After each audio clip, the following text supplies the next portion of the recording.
বন্ধুরা, আজ আমি এসেছি আশুলিয়ার বিরুলিয়া ব্রিজে। এখানে এসেছি একটি বিশেষ ধরনের চা খেতে। তো অনেকে এটাকে তান্দুরি চা বলে, কেউ বা মটকা চা বলে। তো তার আগে বলে নিই, বিরুলিয়া ব্রিজে আসতে হলে আপনাকে প্রথমে আসতে হবে মিরপুরে 1 নম্বর। সেখান থেকে আপনি লেগুনা বা বাসে করে আসতে পারেন। এছাড়া আপনি যে কোনো প্রান্ত থেকে লেগুনা বা বাসে বা যেভাবে প্রাইভেট কারে আপনি চলে আসতে পারেন। তো এখানে ভারতের পুনেতে যেই বিশেষ ধরনের একটা চা তৈরি করা হয়, সেই চায়ের প্রক্রিয়া আজ আমি আপনাকে প্রথম থেকে শেষ পর্যন্ত দেখাবো। তো চলো।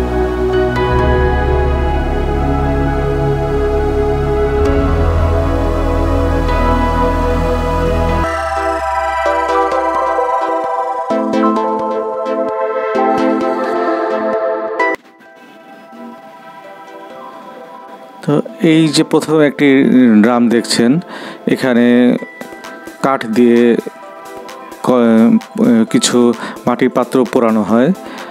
প্রচণ্ড তাপে আগুনে অনেকক্ষণ ধরে পুড়ে একদম কালো করে ফেলা হয়। তো পাত্রটি যখন একদম পুড়ে কালো হয়ে যায় এবং ভেতরে লাল হয়ে যায়, তখন পাত্রটি নিয়ে ভালো মতো আগে মুছে ফেলা হয়।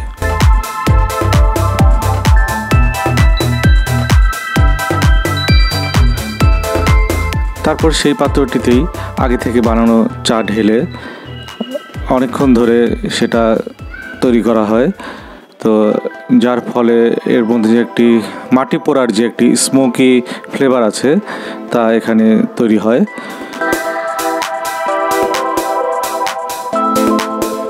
এই প্রক্রিয়াটি দেখতেও বেশ ভালো লাগে।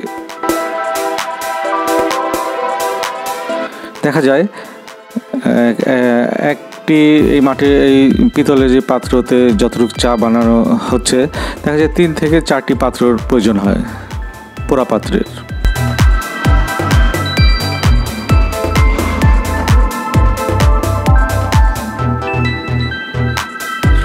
বেশ সময় নিয়ে চাগুলোকে এই পাত্রের সাথে নেড়ে দেওয়া হয়, যেন স্মোকি ফ্লেভারটা যেন খুব ভালো মতো চায়ের সাথে মিশে যায়।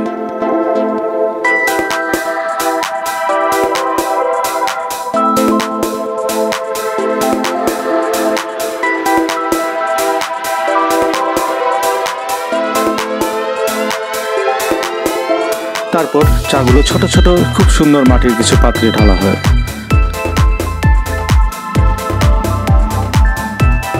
পাত্রগুলো দেখতেও খুব সুন্দর।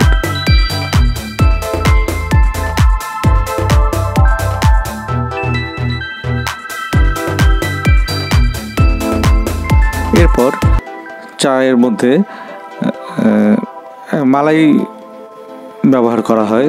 তো মালাইগুলো তাদের হোমমেড, ঘরে থেকে বানিয়ে নিয়ে আসে। তো মালাইগুলো প্রত্যেকটা চায়ের কাপে দেওয়া হয়।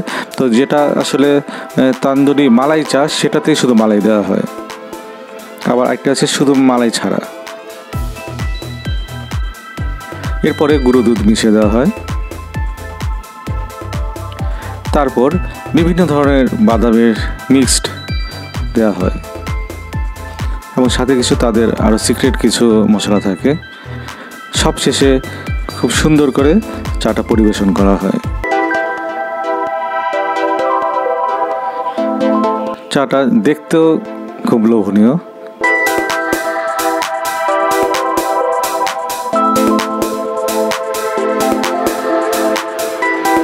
আমি খেয়ে দেখেছি, চাটা সত্যি ভালো। এক ধরনের পুরো ফ্লেভার আছে, যা ঘরে বানানো চায়ের মতো কখনোই হবে না।